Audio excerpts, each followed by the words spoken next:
사사시대 마무리 부근에 그 삼손이 블레셋과의 경쟁에서 마지막 죽음으로 승리하는 장면이 나오죠. 거기 보면 정말 애들 동화 같은 얘기가 나와요. 삼손이 나면서부터 머리를 안 잘랐는데 그 머리를 자르게 되니까 완전히 힘을 잃게 되잖아요. 이랬다가 결국에는 마지막 삼손이 이제 막 하나님께 간절히 기도를 해서 마지막 힘을 얻어가지고 봉변을 당하는 그 현장에서 그 집의 기둥을 쓰러뜨리죠. 그래서 집이 무너짐으로 엄청난 많은 사람들을 한꺼번에 죽이고 삼손이 이제 죽음을 맞이하는 장면이 나와요. 그런 장면들도 하나님의 전능하신 능력을 드러내기 위한 하나님의 머리털 하나 때문에 삼손을 당할 자가 없을 정도로 그런 것은 머리 자체에 있는 게 아니잖아요. 별 볼 일 없는 머리 하나 있어도 그만, 잘라도 그만, 안 잘라도 그만. 그렇다고 해서 실제적으로 지금 머리를 길리면 아기 나서부터 머리를 안 자르고 계속 길리면 삼손은 그러게 되나? 그건 아니란 말입니다. 그건. 그런데 삼손은 그렇게 하나님이 섭리하잖아요. 그러니까 미약한 머리지만 하나님의 말씀대로 머리를 자르지 아니함으로 나시리는 능력을 행하는 것에 의해서 그것이 하나님의 전능하신 능력으로 되는 줄을 깨달아 알리게 하기 위해서 그런 역사를 섭리하신 거죠. 그 다음 이제 아까 말씀드린 대로 17장에서부터 21장 사사기 179페이지 나오는 내용입니다. 언약자손의 범죄행위입니다. 여전히 그렇게 하나님께서 여러 차례 연단을 하시고 시련을 주고 실습을 시키고 또 학습을 시키고 그래도 결국은 또 우상을 또 섬기는 장면이 17장부터 나와요. 미가가 우상을 숭배하죠.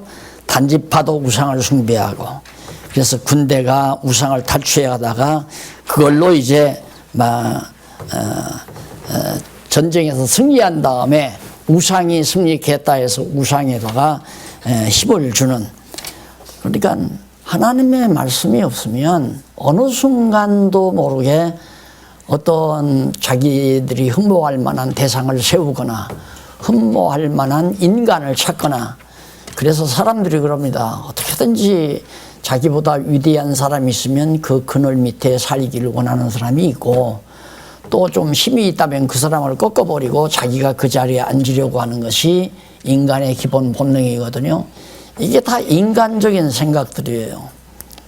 인간의 능력으로 되는 건 아닌데 인간들은 하나님이 눈으로 보이지 아니하니까 누군가를 무엇인가를 하면 우상이고 누군가를 하면 하나 유일이고 영웅 한 사람을 영웅 만들어 놓고 그 영웅으로 똘똘 뭉쳐서 정말 힘을 과시하고자 하는 것이 인간 본능이기 때문에 교회도 잘못하면 그렇게 된다 이 말이에요. 교회도 어떤 한 사람을 딱 위대한 인물로 딱 훌륭한 하나님의 종으로 딱 정해놓고 우리는 그분 말만 순종하면 되고 그분 따르면 되고 그분 정말 존경해 주면 되는 거고 그게 지난날의 교회 모습들이었죠. 잘못된 거란 말입니다. 다만 교사는 성경을 가르쳐서 여호와 하나님을 직접 경외하며 살게 만들어주는 그 일밖에는 청지기 역할을 하지 않는 건데 성도들은 자꾸만 이제 목사를 의지하게 되고 목사를 섬기게 되고 그렇게 또 강조를 하고 주의 종은 하나님의 정권 대사니까 주의 종 잘 섬기는 것이 하나님 섬기는 거다. 이런 무속신앙과 같은 그 신앙을 일깨워줘야 되는데 안 일깨워준단 말입니다.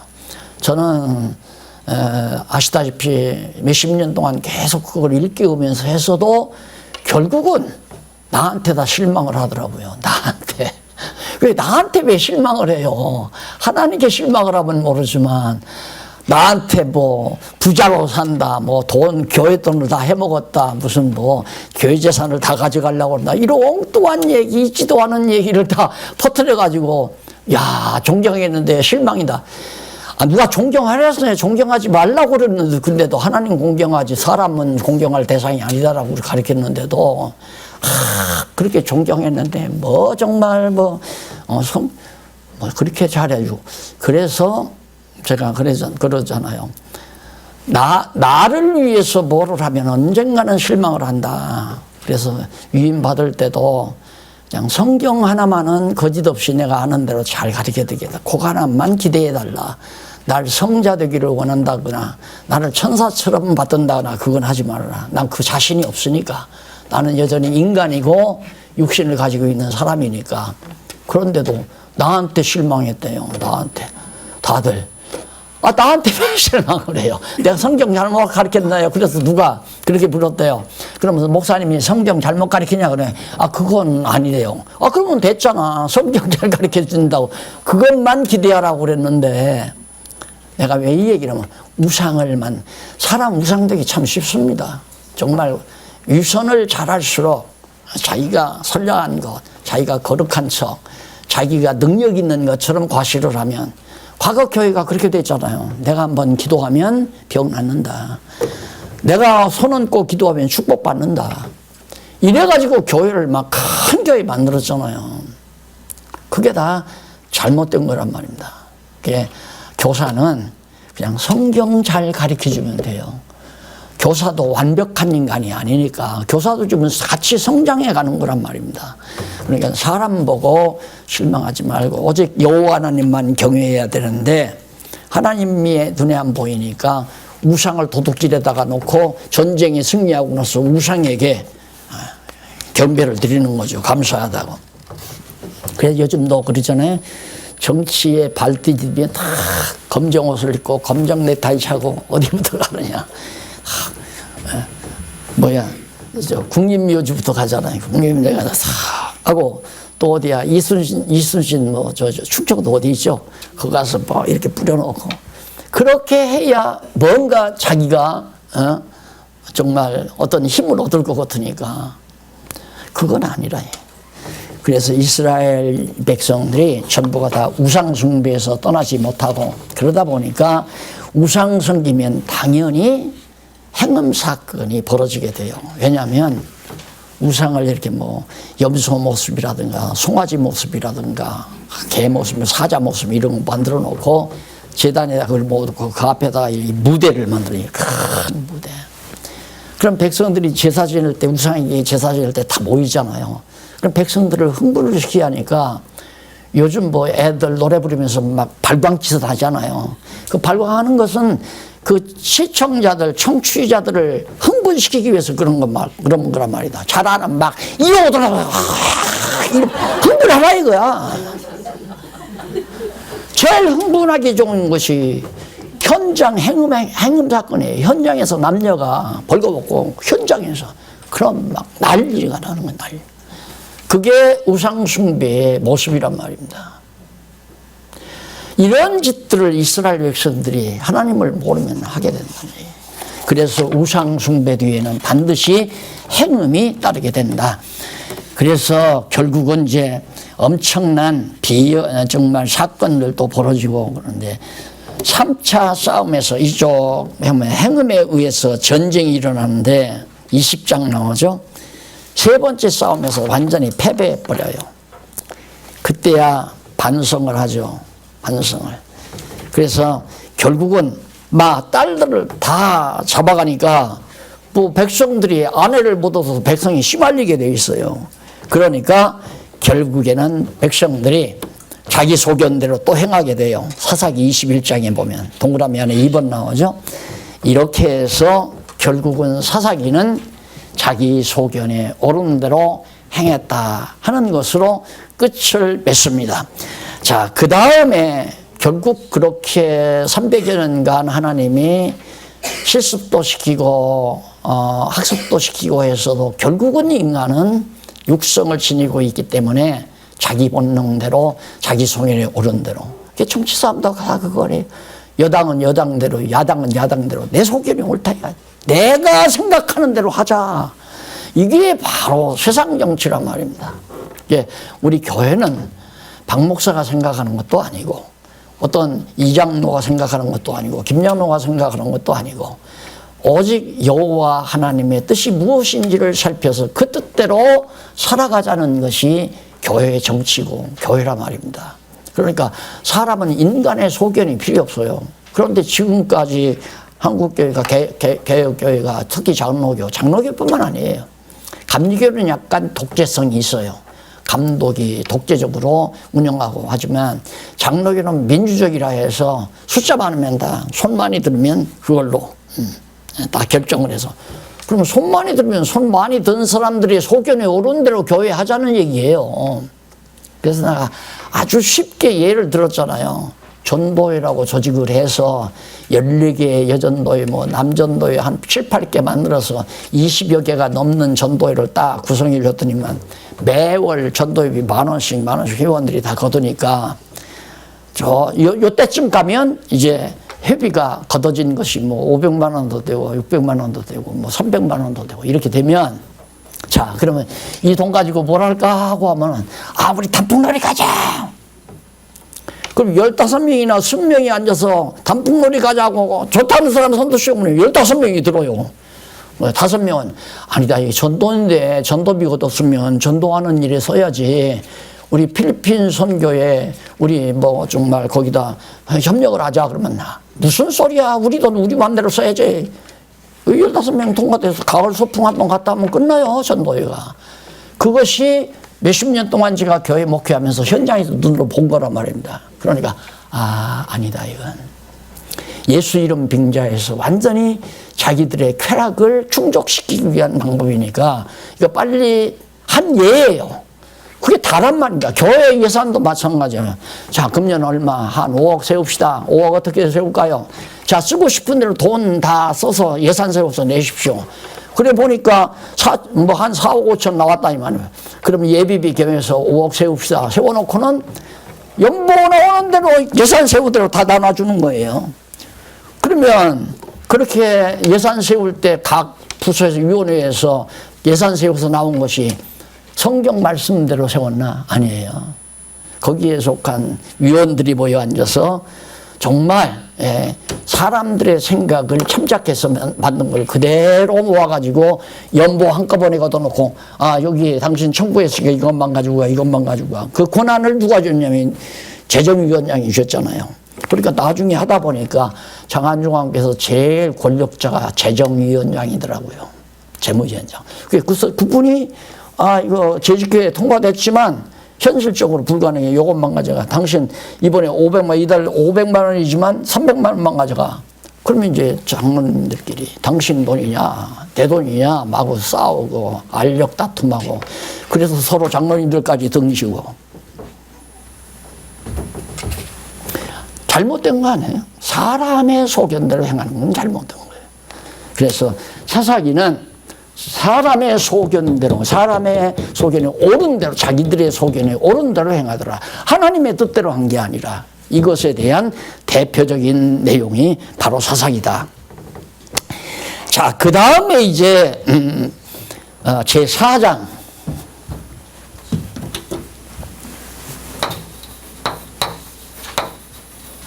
제4장은 뭐냐면 통치 언약 성취섭리.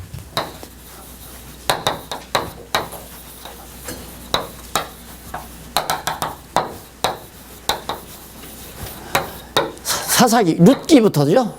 룻기서부터 에스더서까지.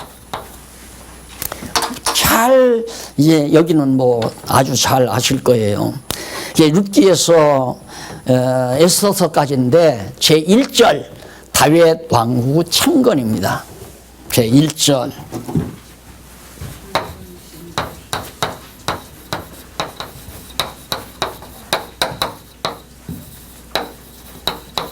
왕국의 창건. 이게 이제 룻기에서부터 3하.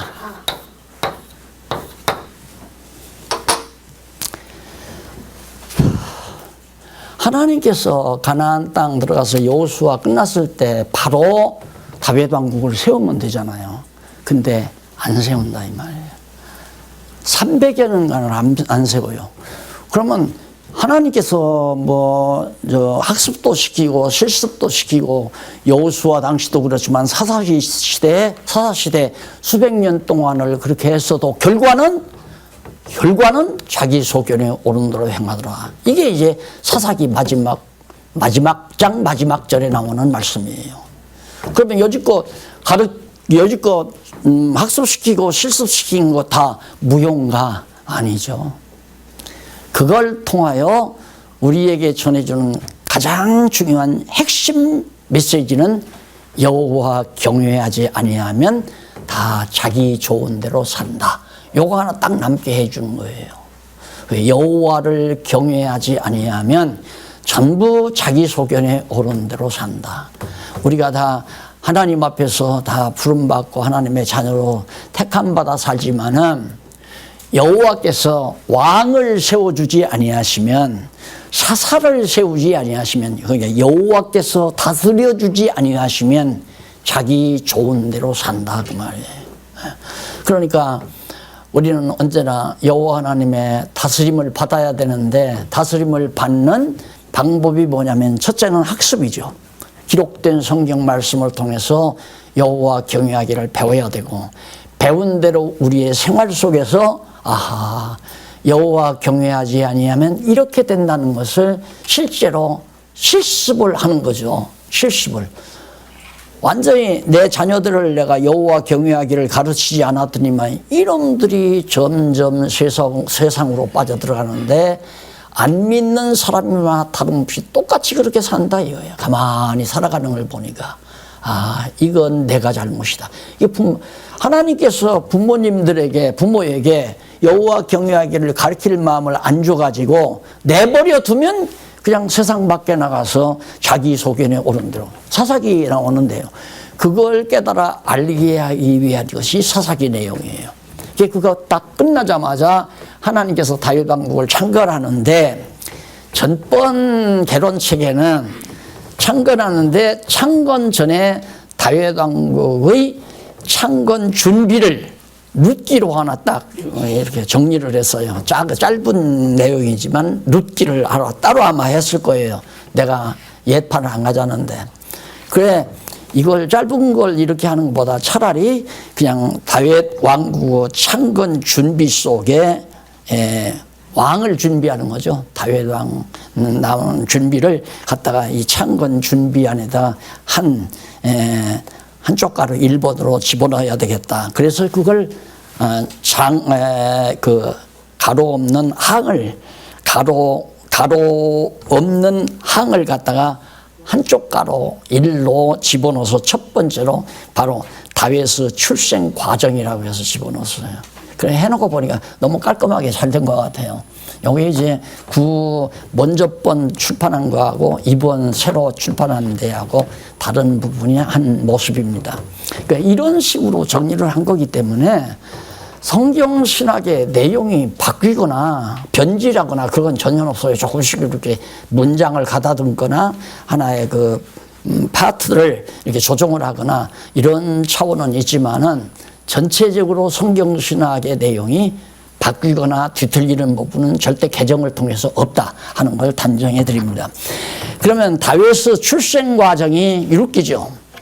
지금까지 룻기 하면 바로 어버이 주일날에 등장하는 내용입니다. 어버이 주일날에 효부 사상. 그래서 이 효부 사상으로 룻기에 나오는 효부 사상을 통해서 목회에 성공한 교회가 강남의 큰 고대 건물로 지어놓은 교회입니다.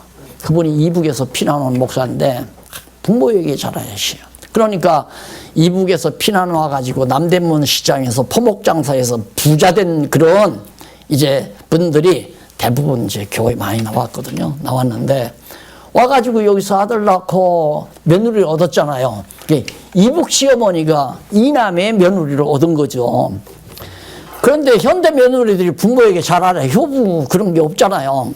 그런데 강단에서 계속 여기 룻이라는 여자는 시어머니에게 잘해가지고 왕의 증조모가 됐다. 뭐 이런 식이죠. 예.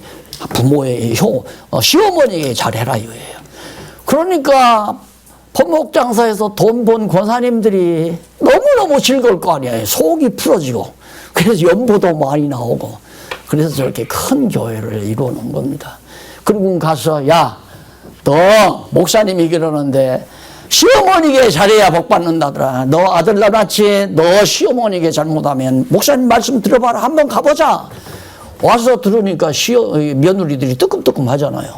그러니까 따라 나오기로 시작하고. 그렇게 해서 교회가 잘 된 게 아니라 집단이 잘 됐죠. 집단이. 그래서 그게 뭐 7만 명, 8만 명 나오더니만 요즘에는 뭐 기천 명 나온다고 그럽다. 안 돼요. 그건 잘못된 거죠. 이 룻기를 기록한 것은 며느리들이 시어머니에게 잘하는 교훈, 도덕적 교훈하기 위해서 쓴 게 아니잖아요. 그러나 그 목사님만 그렇게 가르친 교훈이 아니라 다 목사님들이 어버이 주일날 오면 대부분 룻기에서 본문을 택해가지고 시어머니 나오미를 룻이 붙쫓았더라. 그래가지고 제목은 룻이 나오미를 붙쫓았더라. 제목 걸어놓고 그냥 시어머니 생일 잘 챙겨라, 시어머니 옷까지 잘 챙겨라, 뭐 시어머니 용돈 잘 드리라, 뭐 늘어지게 해놓으니까 그런 것이 설교인 줄 알고 다 들었단 말입니다. 그건 전혀 아니죠. 다윗 왕국을 세우기 위해서는 다윗 왕이 태어나야 되잖아요. 그래서 룻기는 다윗 왕이 어떻게 해서 출생했는가, 출생 과정을 딱 보면은 다 아시는 거니까 정말 큰일 났다, 큰일 났다. 유다 지파 사람의 엘리멜렉이 흉년이 들어서 모압으로 정말 피난을 가잖아요. 큰일 났네. 이 유다 지파는 이건 예수님이 나와야 될 지파인데, 아니면 또 다윗 왕이 이스라엘의 왕이 나와야 될 지파인데, 왜? 야곱이 유다에게 축복했잖아요. 내게서는 왕의 홀이 떠나지 아니하고 치리자의 지파이가 발사에서 떠나지 않는다.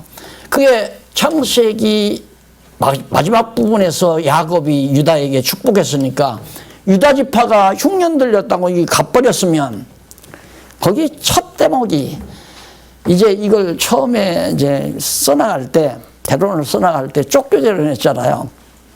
그런데 룻기서를 딱 보니까 착 유다 지파 이겼다. 유다가 나와요. 아하, 틀림없이 여기 하나님 깊은 뜻이 있다 하고 마지막 장에 가니까 다윗이 나오니라 딱 나와요. 그러면 그렇지. 하여튼 뭐 무릎 친 때가 한두 번이 아닙니다. 이 성경 개론 연구하면서 툭툭툭 터져나가는데 진짜 세월 가는지 모르고 살았어요, 제가. 얼마나 놀랐겠어요. 나도 계속해서 그런 말만 들었으니까, 룻기는, 정말 이 룻이라는 여자가, 이방 여자가, 정말 유다지파 사람 아내인 나오미를 시어머니로 잘 모셨기 때문에 복받아서 왕족이 됐다. 뭐 이런 식으로. 근데 그게 아니고, 하나님께서 사람의 능력으로는 안 된다는 걸 깨닫게 하기 위해서 흉년 들게 해서 가가지고 며느리를 이방 여자를 얻잖아요. 할 수 없죠. 갔으니까 동족을 얻을 수가 없잖아요. 모함 여자 둘을 데리다가 아내로 삼았는데 아기도 낳기 전에 두 아들이 다 죽어버려요. 하나님이 그러니까 인간의 능력은 안 되게 만들어요. 사람의 능력으로는 안 되게 만들어요. 안 되게 해서 되게 하시는 분이 하나님입니다. 왜? 당신의 전능성, 주권성, 당신의 불변성, 당신의 속성을 드러내기 위한 하나님의 중요한 사역이다. 그래서 성경에 나오는 모든 역사적인 사건은 하나님의 속성을 드러내는 것. 근본적으로는 언약해서 성취함으로 여호와 하나님의 생존, 살아계시다는 걸 알게 하는 것이 가장 근본적인 목적이지만 곁들여서 그분의 속성, 5대 속성을 드러내기 위해서 역사 삼지를 그렇게 해가는 거예요. 다 보세요.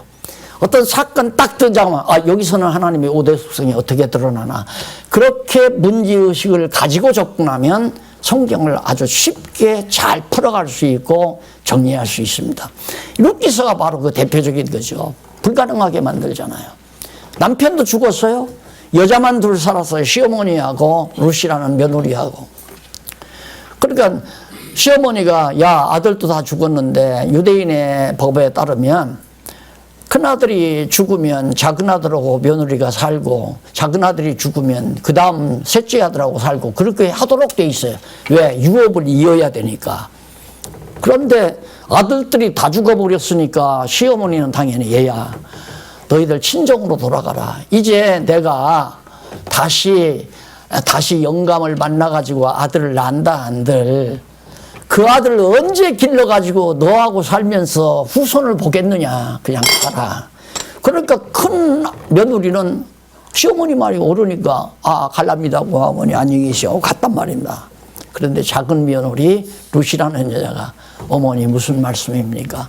어머니의 나라가 내 나라고 어머니의 이 하나님의 나라가 그러니까 이스라엘 나라가 바로 내 나라입니다.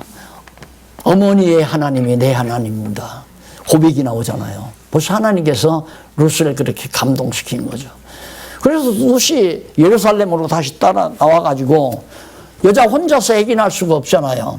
근데 율법에 보면 여자만 있는 집안은 어떻게 해서 가대를 이어가도록 하느냐면 친족 중에 가장 가까운 친족을 남편으로 맞이하면 돼요.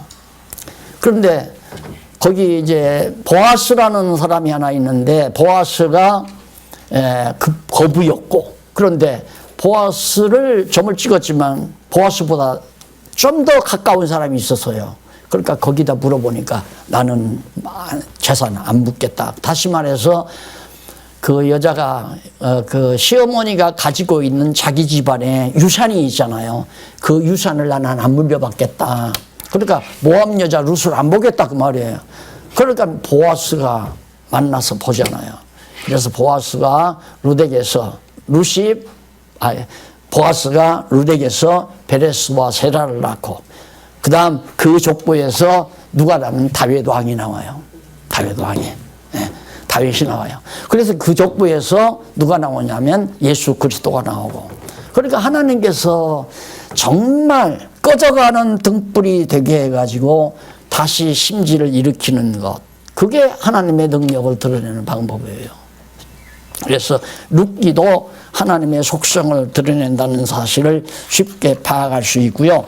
자, 그 다음에 이제 기업계승이 4장에 나오잖아요. 거기 나오고 마지막 사사가 이제 등장하는 내용이 사무엘상 1장에서 7장까지 나옵니다. 마지막 사사. 그게 누구냐면 사무엘 사사죠. 사무엘 선지자가 출생해가지고 사사가 성장해서 사무엘 사사 소명을 하나님께로부터 받죠. 그게 뭐냐면 사무엘이 이제 출생을 했어요. 출생을 했는데 사무엘을 갖다가 하나님께 이제 헌신을 바쳤단 말입니다. 그러니까 사무엘이 성전에 가서 살게 된 거예요. 근데 성전에는 나이 많은 엘리라고 하는 제사장이 있었었죠. 근데 엘리는 비둔하고 이제는 나이가 들어가지고 아주 미련하게 돼버리고 말았어요. 그때 사무엘이 이제 어린 때 성전에 잠을 자는데 사무엘아 사무엘아 불러요. 그게 하나님께서 부르신 거죠. 그러니까 이 사무엘은 엘리 제사장이 부른 줄 알고 엘리 제사장에게로 쫓아가서 부르셨나이까 하니까 아니다 나도 부르는 일 없어 어서 가서 자거라. 돌아왔어요. 또 누워있는데 또 불러요. 또 갔어요. 그래서 또 돌아왔어요. 그러니까 이 엘리 제사장이 그때야 둔해가지고 저 사무엘을 하나님 여호와께서 부르시는가 보다 하고 그 다음에는 야 너 하나님 여호와께서 널 부르신다. 그렇게 이제 얘기를 하니까 이 사무엘이 하나님이 부르시니까 어찌 부르셨나이까 그러니까 저 엘리 제사장 가문이 다 망한다. 그걸 예언을 하는 거예요. 그걸 알려준 거예요.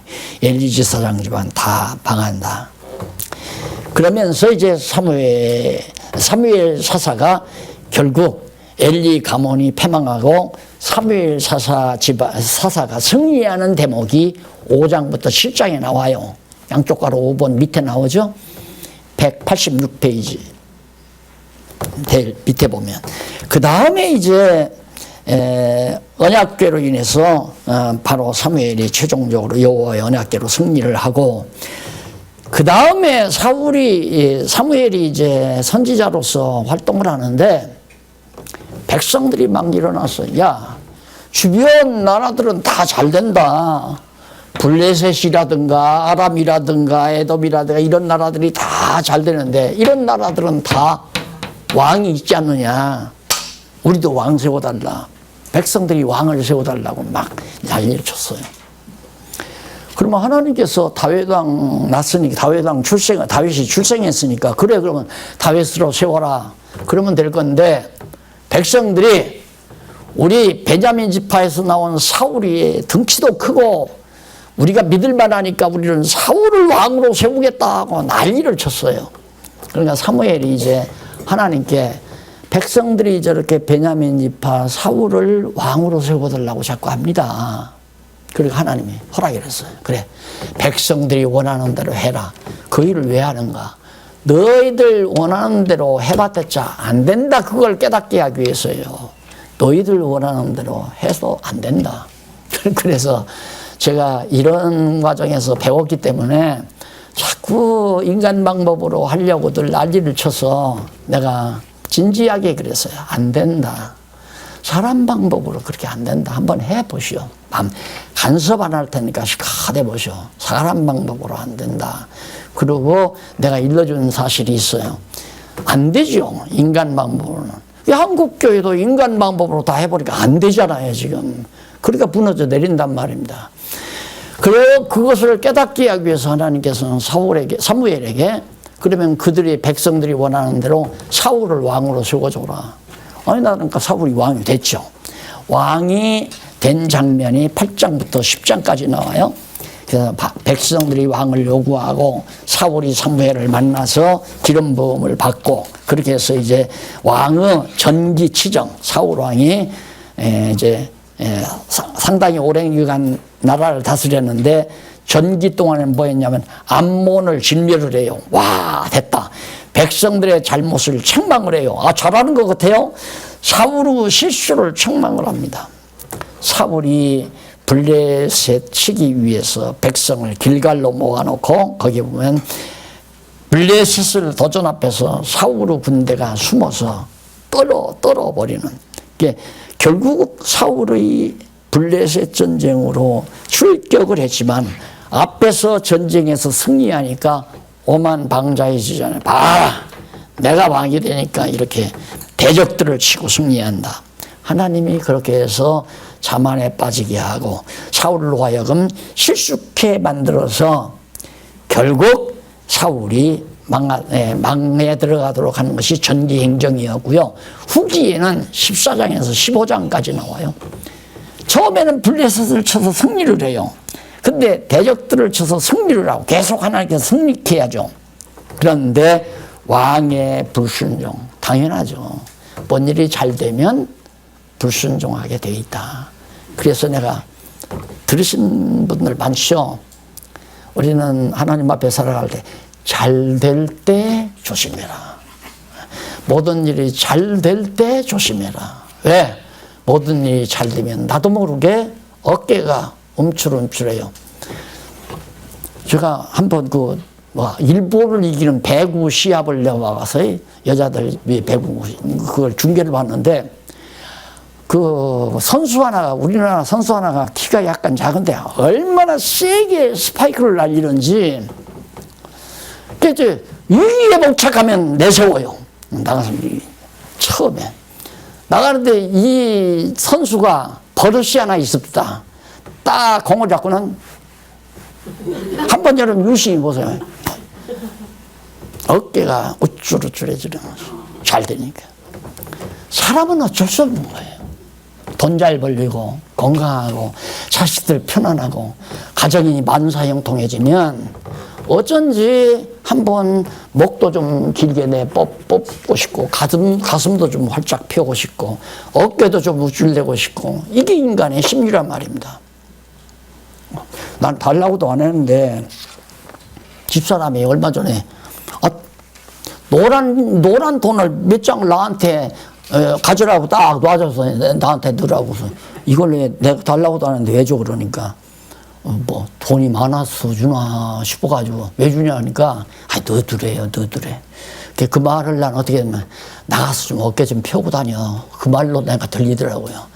아내들이 남편에게 용돈 많이 주는 건 좀 어깨 좀 펴고 다녀야 내 어깨도 좀 펴진다. 남편이 가서 규지지 하고 다니면 아내도 자꾸 어깨가 오므라들잖아요. 그러니까 여자들이 어깨를 펴려면 남자들의 패스보드에 수표를 몇 장씩 집어넣어줘라. 참 치졸하죠. 몇 장 들어있으면 어깨가 펴지고 안 들어있으면 줄어들고 그게 인간이기 때문에 잘 될 때 조심하라. 명언입니다. 성경에서 나오는 명언이에요. 인간은 잘 될 때 모든 일이 잘 풀려갈 때. 그러나 반대요.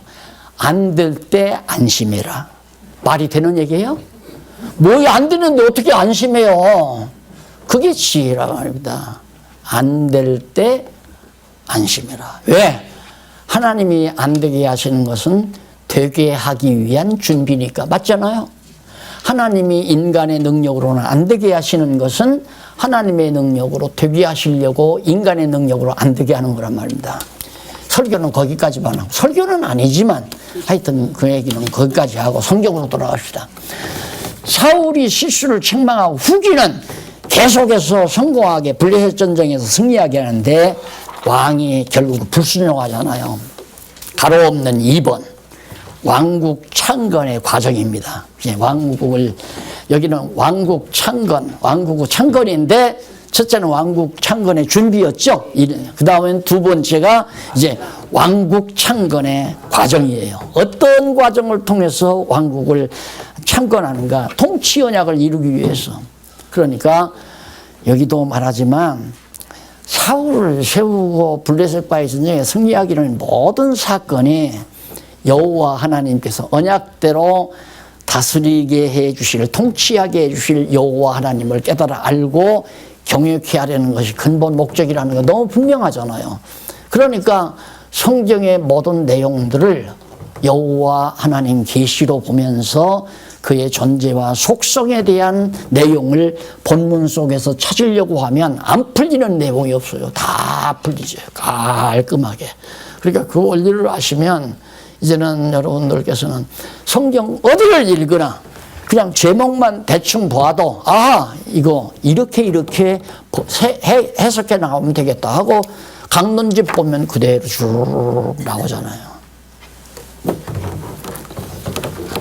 문법적 해석에서는 안 나오죠. 문법적 해석에서는 안 나오고 그 다음 역사적 해석에서도 안 나오고 나오면 신학적 해석. 그 신학적 해석은 마지막 여호와 하나님 계시하기 위해서다. 간략하게 그렇게 나오기 때문에 유추하면 다 정리가 된다는 얘기입니다. 그 다음 이제 창건을 하는 데서 즉위할 다윗의 시련, 다윗을 이제 출생했는데 아까 룻기에서 출생했는데 다윗을 하나님의 정하신 자니까 기름 부어서 세워야 할 거 아니에요. 그래서 다윗을 기름 부어 세우기 위해서 역시 다윗도 시련을 줘요. 연단을 시킨단 말입니다. 훈련을. 왜? 일국의 나라를 다스릴 자인데 하나님께서 그런 인물로 길러가기 위해서는 많은 시련 속에서 키워나가는 거죠. 근데 이런 하나님의 섭리를 이렇게 보면 어렸을 때 만약에 여러분들이 낳은 자녀들을 어렸을 때 이런 말씀을 잘 성경대로 가르쳐 길렀다면 아이가 크다가 아이가 자라면서 갑자기 아버지 사업이 어렵게 돼가지고 대학을 못 가게 됐다. 고등학교도 못 가게 돼서 결국 중학교 졸업하고 막노동판에 가서 일하게 됐다. 이런 성경을 배워놓으면 하나님께서 나에게 이런 시련을 주는구나. 이 생각으로 이겨낼 수가 있는 거죠. 진짜. 그러니까 하나님께서 나를 당신의 뜻대로 쓰시기 위해서 어렸을 때부터 이렇게 연단을 주시는구나. 나는 어렸을 때 그렇게 깨닫지는 못했지만은 어려서부터 이제 하나님 경외하고 살았으니까 처음에 가난하게 살아야 천국 간다고 그렇게 잘못 배워가지고 그게 내 젊은 생애에 큰 위로가 됐어요. 가난한 자체가 가난을 비관한 게 아니라 때로는 중학교 다니면서 등록금을 못 내가지고 중간에 퇴학당할 경지까지 가기도 하고 그랬단 말입니다. 그래도 좌절을 안 했던 것은 이렇게 가난해야 천국을 가니까 잘못 배운 게 큰 덕을 본 거죠. 나로서는. 그러니까 이렇게 옳게만 가르쳐주면 얼마나 좋겠습니까? 하나님이 나를 연단시키기 위해서 이런 어려움을 준다라고 생각하고. 그래서 결국은 많은 시련을 겪는데 아버지로부터도 별로 버림받다시피 했잖아요. 못났으니까. 그래서 아들들이 7, 8명 되는데 다른 아들들은 다 아버지 곁에 살게 하는데 다윗은 너는 마저 들판에 가서 약물이나 먹이라고 내서 약물이를 먹이면서 고생 많이 했죠. 하늘을 지붕 삼고 들판을 온돌방 삼아가지고 살면서 그때부터 여호와 경외하기를 마음속에 간직하고 그리고 돌멩이 하나 가지고 그 다음 이제 맹수들을 쫓아내는 연습. 그 물팔매를 그렇게 하나님께서 연습을 시킨 거예요. 왜? 목적은 나중에 사울왕이 이기지 못했던 블레셋 장군 골리앗의 이마에다가 명중을 시켜야 되잖아요. 근데 다윗은 그걸 몰랐죠. 다윗이 돌판매를 이렇게 쓸 때에는 맹수들이 와서 약물이들을 잡아먹을까 봐서 쫓기 위해서 돌판매를 한 거란 말입니다. 연습이 아니라 실제로 한 거예요. 그 능력이 골리앗의 이마를 명중시키는데 하나님께서 사용한 거죠. 그래서 블레셋을 이기고 그 과정 아닙니까? 결국 다윗이 이스라엘 왕위에 오르는 왕국 창건의 과정이 그렇게 이어져 갑니다. 그래서 다윗이 골리앗을 죽이고 그 다음 동그라미는 3번 다윗이 군장이 되었습니다. 다윗이 당장 죽이고 돌아오니까 다윗이 이스라엘의 군장으로 야 너를 군장 삼겠다 대장 삼겠다 이 말이에요. 이게 사울이 근데 대장을 삼았는데 또 시련이 와요. 자 이래서 잘 될 때 항상 조심하라 하는 얘기도 여기도 통하잖아요. 승리해서 장군까지 올라갔으니까 형편없는 목동이 그런데 백성들의 인기가 자꾸 올라간단 말입니다. 인기가. 그러니까 사울이 시기 질투가 생긴 거죠. 그래서 난 지금도 밥상머리에서 아이들을 만나면 너무 옷 좋게 입고 다니지 않았으면 이런 생각을 말라라고 명령은 하지만 옷을 좋게 입거나 또 정말 좋은 가방을 들고 다니거나 누군가가 시기하게 돼 있다. 아빠 봐라. 하지도 않은 얘기 한마디 하니까 다 시기 질투가 발동해서 막 한꺼번에 일어나지 않더라. 아파트가 세 채래. 예? 그리고 교회 돈 뭐 몇천만 원을 해먹었대. 그 돈 갖다가 다 부자가 됐대. 그런데 이 재산까지 다 가져가려고 그러는데 얼마나 열불나겠어요. 예? 새빵 살면서 연보했는데 예? 생활비 아끼고 아껴서 건축연보 했는데 이걸 다 박용기가 다 가져간다니까. 그래서 인기가 좋은 게 아니다. 남의 눈에 튀는 게 좋은 게 아니더라. 내가 그렇게 이렇다 저렇다 한 게 아니라 그렇더라 라고 내 삶을 비유해서 가끔 얘기를 해줍니다. 그래서 다 그런 것들이 하나의 지혜로 성경 말씀에서 얻어들이는 거지만 결국 다윗도 극벌당하는 거예요. 인기가 좋으니까 사울왕이 저거 죽여버려야 백성들의 인기가 자기한테 다 온다고 생각. 그게 얼마나 어리석은 생각이에요. 말도 안 되는 거지. 지금 정치 싸움도 마찬가지 아니에요? 예? 저 서초동을 꺾어야 다 광화문으로 온다. 광화문을 다 꺾어버려야 다 서초동으로 온다. 그렇게 어리석고 미련한 수학머리. 그 머리로는 바로 세상 수학으로 풀지 못해요. 그게 되는 얘기예요. 너 죽이면 저 인기가 다 내게로 온다. 그건 아니란 말입니다. 결국 다윗이 하나님께서 시련을 겪도록. 왜? 사울왕이 얼마든지 죽을 수 있죠. 사울왕의 군장이니까 너희들 두한마 하고 들어오자마자 쳐 없으면 되잖아요. 그런데 묘하게 사울왕의 아들 요나단이 정보를 냈습니다. 야, 너 아버지가 너 죽이려고 한다. 빨리 도망가. 그래서 다윗이 피난해 가잖아요. 그런데 놀라운 건 내가 이 다윗 사건에서 가장 놀라운 장면이 뭐냐면 다윗이 이제 굴 속에 가서 숨어 있었단 말입니다. 사울왕이 추격해오니까. 그런데 추격해오는데 다윗이 답답해서 이제 굴 속에서 신하를 거느리고 다른 신하를 거느리고 굴 밖에 딱 나와보니까 굴 앞에 넓은 평지가 있는데 사울왕이 한가운데 서서 피곤하니까 한가운데서 잠이 들었어요. 그 군졸들도 전부 누워서 다 둘러누워서 잠이 들었단 말입니다. 그러니까 다윗을 따르는 추종자가 다윗에게 허락만 하십시오. 저 사울왕의 창을 딱 꽂아가지고 이마에 꽂으면 끝납니다. 다윗에게 그러니까 그때 나 같으면 그랬을 거예요. 이렇게만 하면 끝난 거예요. 그냥 원수 갚는 거예요. 그런데 다윗이 안 그러더라고요. 야, 어쨌든 하나님이 기름 부어 세운 왕인데 내가 왜 죽이냐? 안 된다. 죽이면 이방 왕들을 통해서 죽이지 하나님이. 내 손은 안 된다. 그 말고는 가서 잠든 사울왕 미련해죠. 피곤하기도 하고.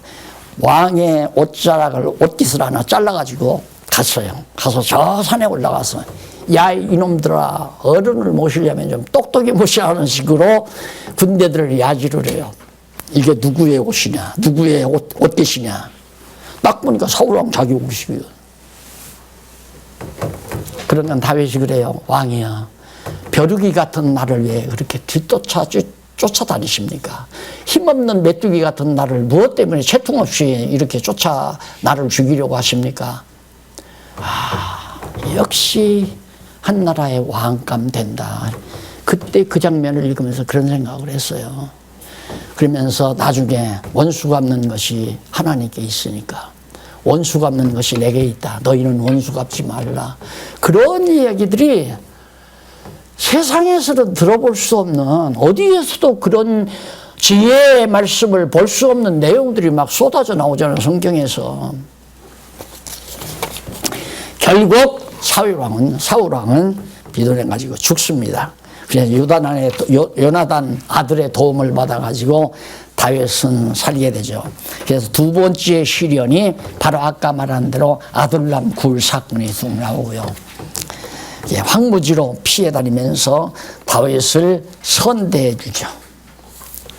그 다음에 이제 다윗이 이렇게 쫓아다니고 그러니까 나발이라고 형편없는 인간이 다윗을 갖다가 조롱한단 말입니다. 그러면 그때 당시 나발을 다윗이 쳐 죽이잖아요.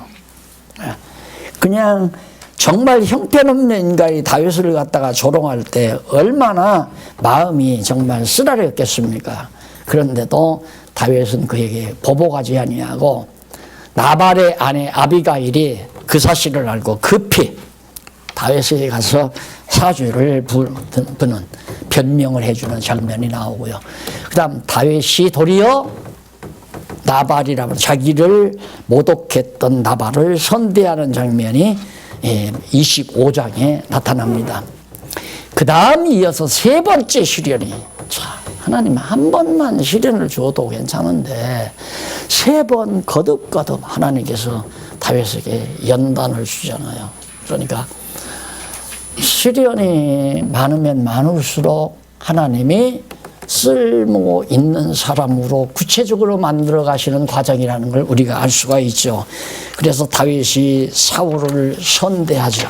자, 이쯤 여호와 하나님을 경외하게 되면 자기가 마음을 넓히려고 해서 넓히는 게 아니라 여호와 하나님 살아계시는데 내 생각대로 단행하려고 하는 건 어리석은 일 아니에요.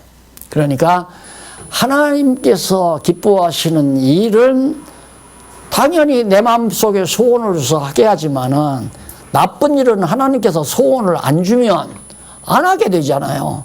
다윗의 마음속에 하나님께서 사울왕을 원수 갚을 마음을 안 주시니까 사울왕을 선대할 마음을 주는 거죠. 자기를 죽이려고 사울을 선대한단 말입니다. 그래서 결국 그래도 사울은 악독하게, 아주 악독하게 다윗을 기어코 해치려고 그래요. 다윗이 그처럼 딱 옷깃을 보면서 이 벌벌 별 볼 일 없는 나를 무엇 때문에 이렇게 뒤쫓아 다니십니까? 한 나라의 왕이 채통없이 이제 그런 얘기를 할 때 다윗의 그 정말 너그러운 마음에 사울이 감동을 받죠. 그리고 일단은 거두어 들였으면서 다시 패역하잖아요. 마음이 강팍해진단 말입니다. 그래서 결국에는 다윗이 다시 블레셋으로 망명을 떠나게 돼요. 그것이 바로 지금 27장에 나타나고 28장에도 블레셋의 승리를, 블레셋과 사울이 이제 전쟁을 벌이는데 결국 블레셋이 승리하잖아요. 사울에게 또 패배하고. 자, 이렇게 해서 결국은 이제 사무엘상 28장에서부터 29장까지 나오고 아말렉 전쟁에서는 승리를 하게 되고, 자, 사무엘상 30장. 그리고 나서 아말렉 전쟁에서 결국은 이제 승리한 다음에 다윗이 왕으로 즉위해서 형통하게 되어지는 장면이 사무엘상 31장부터